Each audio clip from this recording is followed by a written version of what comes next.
All right. So let me talk a little bit about Denise. Hang on just a second. This is my colleague, Denise. Actually, I was her tutor when she was going through hypnotherapy school. That's kind of how we met, and it's just kind of become a beautiful relationship ever since. She's a retired medical doctor, incredibly brilliant. I had the wrong paper. I was reading the joke again. And she has become a hypnotherapist.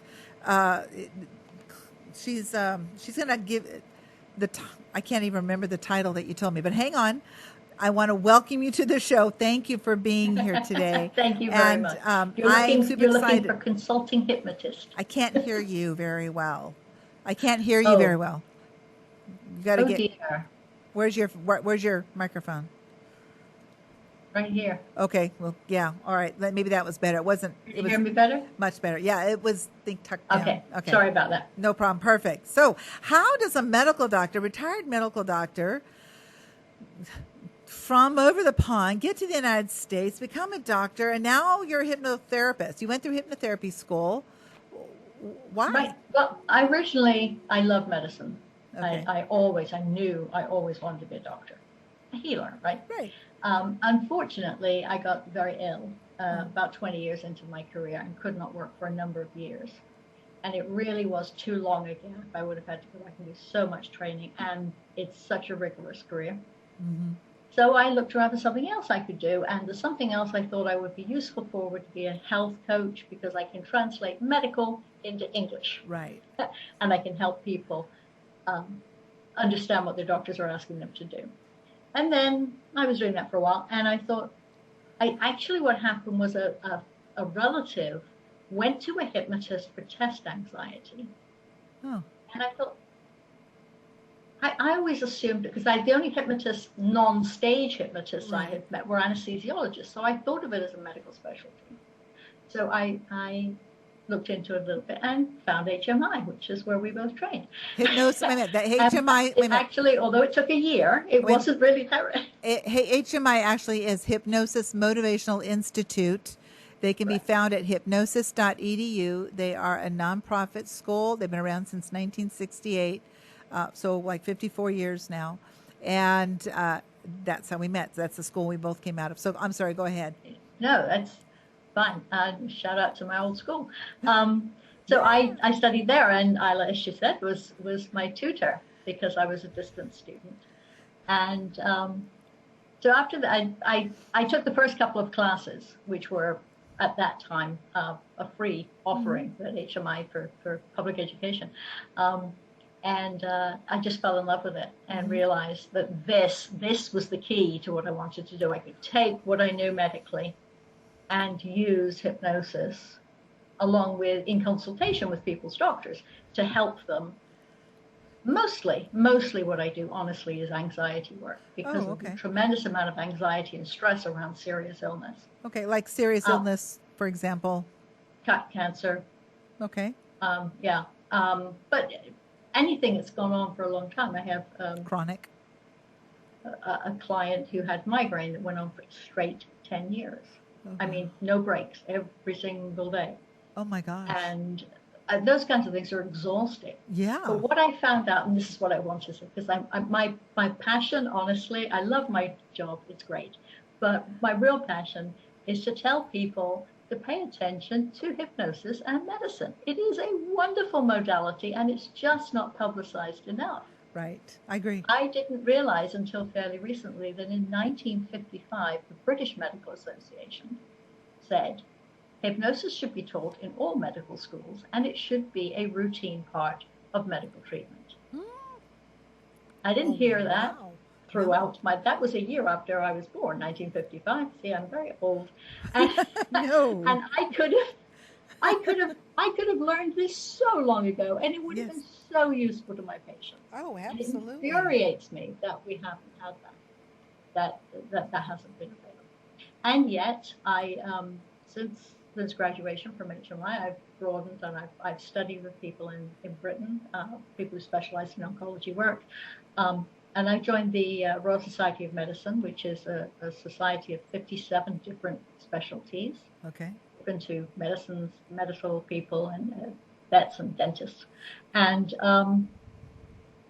I attend lectures thanks to the wonders of Zoom. Yay! And so I hear doctors who specialize in this, oncologists, dentists. It's very popular with dentists in Britain. And in Europe, it's used for major surgeries. Going back to Esdale, if you remember poor old Esdale. Wow. I don't know if you would have mentioned him, but he would have been called Mr. Esdale in England. Surgeons are Misters. But in the mid-1800s, he was a surgeon in the Indian Army, and he did all of his operations under hypnosis. Yeah, of course, I in the remember that. mid-1800s, there wasn't much available for people. Right. It was just coming around, surgery Right. and such, right? Right. But this is, it was very popular, and then ether and chloroform became quite popular, and so it fell by the way. And Freud also used hypnosis with his early clients, and then it fell out of favor. It tends to be rather cyclical, but it's just infuriating to me how much I could have used this when I was an ER doctor. Oh, yeah. How useful this would have been to the little tiny kids that I looked after. And so that's my real passion, is getting on radios and saying, people out there, listen, talk to your doctors. Right. Well, make your doctors call a hypnotist and find out what they can do for you. Here's a couple. It's not instead of medicine. No. It's to work in partnership with your doctors. Exactly. So do you believe, in your professional opinion, that there's a lot of people that are on medication that perhaps may not need to be, without getting into trouble, that where hypnosis might be more as beneficial, maybe not more, but as beneficial? You're speaking of pain medicine? Or, well, any kind of medicine. Yeah. Could be for pain. Could be for pain. It helps with things like blood pressure, so maybe you could decrease it. I would not ever see somebody hypnotize them and say, here, go take your medicine now. I work with the doctor. Right. Oh, yeah. No, of course not. No. There are, but pain medication, absolutely. The opioid crisis that we've had in recent years, that if people can change their perception of pain is another vital sign. We need to know something's wrong. But once we know what's wrong and we can address that cause, the pain we can get rid of. You can get rid of it with drugs. Right. Or many people can control it with hypnosis. We teach our clients to self-hypnotize. Right. You don't have to come to me every day so that you stay comfortable. Come to me a few times, and I teach you how to do it yourself. And then it's a skill you always have. It's something, it is. Now, let me ask you, do you have a specific specialty that you want to work in, being a consulting hypnotist? I have such a broad interest in medicine. I don't go looking for particular people. I mean, I will see people for chest anxiety too, and I see people because they want to quit smoking. I don't advertise for that. If people come to me, I'll help them with whatever they have, unless I think there's somebody who's in their neighborhood who's a particular expert in something. Gotcha. But my real passion is just getting it. I'm also a physician coach, so every physician I come across, I talk to them about it. And several coaches that I know, several physicians I know are now looking into training in hypnosis. Awesome. Because it is so beneficial. Yes. A good friend who's she's a physical physiatrist, a physical medicine person, and so she deals with people with chronic pain. Mm-hmm. It's like, but you could learn this. It would be so useful. Major useful. She's going to be training soon. So we've got Western medicine, we've got hypnosis. There was a student at HMI. He came from India, and he doesn't like medicine. Period. He's a medical doctor. Mm-hmm. You probably know him.